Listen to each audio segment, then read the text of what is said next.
Onyeisi Oche Kọmitii Nchọrọoge nke Kansụl ime obodo Onitsha South bụ Maazị Emeka Oji detụrụ aka n'ala dee niile kwee nkwa na ya ga-emejupụta ihe dị iche iche a na-atụ anya n'aka ya bụ nke gụnyere ịkwalite ugwu mpaghara ahụ. Maazị Oji kwupụtara nke mgbe ọ gagharị n'izisa ndị mmadụ ozi ya na ime ka ndị mmadụ mata ihe dị iche iche ha kwesịrị ma dịka a na-akwadasị ewumewu ndị iwu akwadoghị n'akụkụ ya na n'ime ahịa. Ọdịnaka Nwaolisa nọkwazi ebe ahụ. Ya bụ ngagharị bụ nke sitere na okporo ụzọ Port Harcourt Road duru ha wee ruo ahịa Bridgehead, ahịa Allied ọgba osisi nakwa okirikiri ndị ọzọ.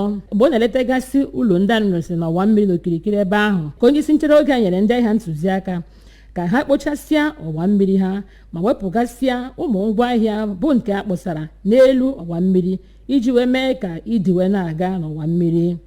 Dịka o mere ka anyị mata, ya bụ ịkwatụgasị ụlọ ewunye n'ebe na-ekwesịrị ekwesị abụrụgo nke dị mkpa site na ma gọọmenti Soludo na-ama iji wee hazigharịa obodo mepere emepe iji wee nweta ọganiru. Ọ gara n'iru wee kwupụta ọdịnọchịchị ya ga-aga n'iru ịmịta mkpụrụ dịka o si wee kwesị ma nyekwa ụsa nyere ihe gbasara enweghị ezi akụrụngwa kwesịrị ekwesị n'okirikiri ahụ.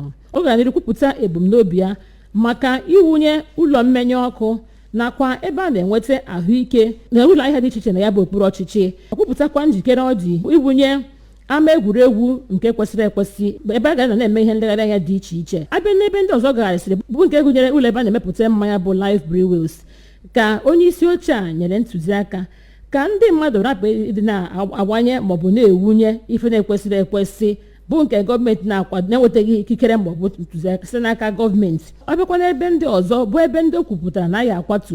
Honorable Oji gara n'ihu wee nye ohere maka abalị 14 maka ịkwatụgasị ihe ndị dị etu a site n'Onitsha. Ọdịnaka Nwaolisa ka akụkọ ABS.